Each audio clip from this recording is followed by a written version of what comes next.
Hey guys, Xaryu here, and today I want to walk you through a couple games of Frost RMP with that win condition in mind. So what I want you guys to focus on in these matches is, who are we going to kill based on positioning, based on trinkets, based on cooldown usage, and how are we going to win the game? We're not just randomly doing damage on one guy and training him to death. We're not just randomly swapping onto somebody because we feel like it. Everything has a purpose. Every setup is because we think we're going to kill this guy, or going to force a certain cooldown, or we're going to kill this guy in a bomb because he's crossing the map and he overextended. All of these things are what we're keeping in mind while playing Frost Sub RMP, right? You can't really just play Frost Sub RMP and be like, oh, I'm gonna train the Shaman, or like I'm gonna train the Warlock. You always have to keep in mind on your Gladius the trinkets, okay, the cooldowns, and the positioning as the three things I really want you guys to focus on. So right away, Shaman has no War Shield. We're gonna open up with a Mark for Death Kidney, Veins, Orb, tons of burst onto him. We get Trinket, we get Wall, and he swaps the Earth Shield and uses Earth and Shield Totem. This is good. This is a lot of cooldowns. We can swap back to the Shaman next time. I'm playing back, so my positioning is very deliberate right here, right? I'm pulling back away from them. I want the Feral to chase me, so if we go Feral, he's a little bit further from his healer. Maybe bring him around a corner. I want to play next to my priest until our next go. I'm casting Frostbolts to get these icicles up. These are all the things that I'm thinking about right now in this game. I cast that Evan Bolt onto the Feral and he Trinket Walls because I still had a little bit of my Icy Veins up, right? So I had a lot of damage coming out of the Feral. We do get his Trinket Wall. What are we thinking right now? What are we thinking right now in this game is that the Shaman has no Trinket, the Feral has no Trinket. We're going to go either on the Feral or on the Shaman depending on the situation. Warlock isn't great right now. Warlock still has his Wall. He still has his Hellstone. He still has Port. Warlock isn't really an option, so I'm Frostbolting the Warlock. So why am I Frostbolting Warlock? I'm Frostbolting Warlock to maybe get Shaman to Earth Shield swap onto the Warlock, and I'm Frostbolting Warlock to gain Icicles for the swap to either the Feral or to the Shaman, right? So this consistent pressure on the Warlock is also very deliberate. Look at this though. Feral is off of Stun DR. Feral has no Trinket. Feral's in cat form across the map from his Shaman. I call out to my priest, fear the Feral for the setup. We'll get some nice cross EC on the Shaman and the Warlock. Maybe blind the Shaman, maybe kick the Warlock, maybe fear the Feral. That would be great CC. And then we would kitty the Feral and a bomb if we needed to bomb, and we would just kill the Feral 100-0. The game should be over right now based on how everything looks on my screen. If we execute correctly, let's see what happens. We get the fear onto the Feral. Let's see if we get any CC. We get the blind onto the Shaman. And we get maybe a kick onto the Warlock's Fear. So look at this. Blind, silence on the Fear, and the full kidney off the Fear. I have the Comet Storm, the Ice Nova coming out onto the Feral Druid, and we have the full kidney bomb on them as well, just so we can't get peeled. I know it looks like we're all dying, but look at this setup, exactly as I called it. If we get that triple CC, the blind, the kidney, the silence, the Feral is going to go down. Don't want to cast, don't want to get locked out. Throw some couple Ice Lances, boom, there it is, good to go. You can pretty much call stuff like that out way before it happens, just based on how Gladius is looking with DRs, with cooldowns, with trinkets, with positioning. And that's what I really want to drill into your guys' heads when you guys are playing RMP, right? That's what I want you guys to focus on so that your setups are looking the same way, right? Not just like, oh, like should we just go on this or should we just go on that? Everything should be very deliberate, and you should have an action plan. And that's why I've always been a big believer that RMP is actually a pretty hard comp to play. RMP is very powerful. I'm not saying it sucks, but RMP is a hard comp to play because all of these thought processes have to take place in order for you to, play to your fullest, or in order for you to win these games. You have to do a lot of these coordinated setups, run, and then do another coordinated setup.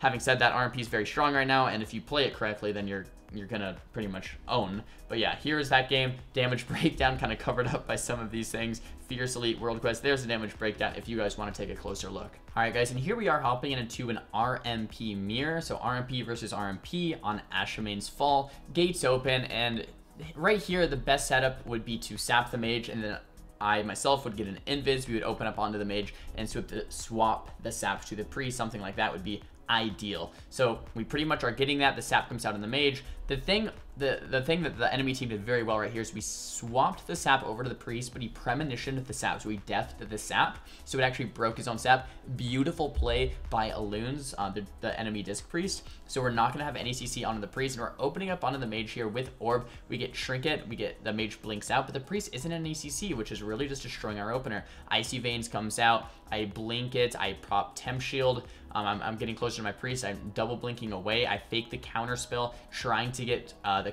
sheep onto the rogue or something just to peel. And we get both kicks out of the way. Blind comes on my priest. Priest trinkets. Blind comes on their priest trinket. So overall, all in all, both priests have no trinket. Both blinds have been used. Both trinket temps. I've used my trinket temp. The enemy mage has used trinket temp. I still have my icy veins though, and he used his veins. So overall, like right now in this game, if you snapshot it, I would say we're slightly ahead because I haven't used icy veins. In our next setup, we're gonna get cross CC on the priest and on the mage, and hopefully get cooldowns. Like that would be the goal, right? So let's see what happens. This game was kind of a disaster though, so I don't think it quite goes that way. I get feared with my priest. I get gripped for some reason, trying to get some type of follow CC on their priest, or some, not follow CC, but to start the chain, so that we can get big damage out on their mage. I polymorph the rogue. I'm trying to get some CC onto their priest, polymorph the rogue, and then polymorph the priest. Don't get stopped on that.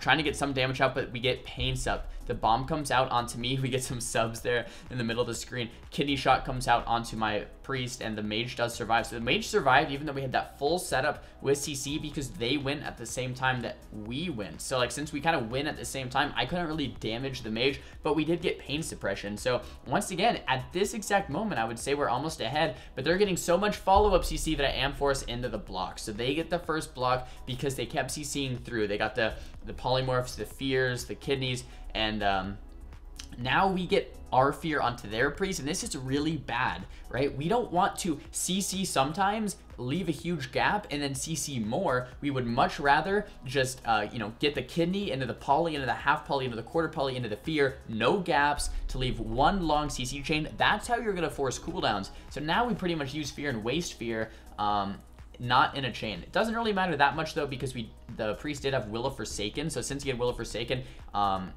you know, all of what I just said, the CC chain would have been broken anyway. Start casting there, juke both of the kicks. Nice play. Pain suppression comes out now. So now we're down one ice block and one pain step. They have 2 blocks, but they have no pain step either. And so the game's kind of evening out, or they're a little ahead actually right now. So they're 1 block ahead. I still have my Icy Veins orb for this next big go though. The kidney shot comes out on the priest. I want to poly him, but the rogue's on me, so I can't. And this is the big issue, right? This is the big issue. Since we got the kidney shot on the priest, since I can't poly, this is when we need the fear so that kidney fear into poly. But since I'm CC'd and we have no fear, the kidney's just going to be wasted. There's going to be no follow-up CC. And once again, I still can't use my Icy Veins in my orb because guess what? There's no CC on the priest. Evan Bolt comes out. Now this is when they're doing their go. The kidney shot in the polymorph on my priest. I have nothing. That means I'm going to have to ice block here in a quick second. There's my second block. So just another messed up setup, right? Another messed up setup just because of the fear. And we're kind of going when I'm being stopped. And then since I'm being stopped and we have no fear, then our whole go gets ruined. And then they do a go. We have no stops. Boom. They get a block. So that's what's happening. That's why this game's going so poorly. However, Rogue has no trinket. Mage has 2 blocks. At this point in the game, what I'm calling out to my teammates is saying, guys, look, we're not going to get 2 blocks since I have 0 blocks. They have 2 still. There's no way we're getting both of his blocks and we're going to win by going Mage. We have to go Rogue in a swap, in a bomb. This is what I'm calling out to my team. I'm choreographing it right now. Getting damage ready. I still have my Icy Veins. I still have my orb. Rogue is overextending. He comes out, and right here is when I say, let's go. Let's go onto the Rogue. Have the mage onto my focus. Can peel him if I need. Icy Veins, orb, cheap shot. Bomb comes out, re-cheap, and he just goes down. Priest tries to run in. Does get feared on his way in, though, and that's pretty much going to spell out the game. So a lot of mistakes this game. We were losing the race mage versus mage. We were definitely going to lose that if we didn't make something happen. And the reason we're going to lose that is because a lot of our setups were just mistimed, misplaced. It just wasn't going our way. However, if you keep in win condition in mind, how are we going to win this game? How are we going to come back in this game? You know, what are we going to do to, you know, still manage to land a kill? And Rogue was the only option. I don't know what I'm doing here, looking for someone to whisper, but Rogue is the only option. We're not going to win by going Priest. He's going to survive. We're not going to win by going Mage. He still has 2 blocks. Rogue had no Trinket. We waited for him to overextend, and we got the kill in the Smoke Bomb with all of our cooldowns. That's how we're going to win that game. It wasn't going to be won by trying to win the Mage race. Guys, if this video is helpful, kind of walking you through very slowly on how you should be thinking and how you should be playing when you're playing Frost Sub RMP, make sure to give the video a thumbs up. If it wasn't helpful, you can thumbs it down. That's okay too. Talk to me in the comments about what you think about all this stuff or what video you guys want next. And don't forget to subscribe. I'll see you guys next time. Peace.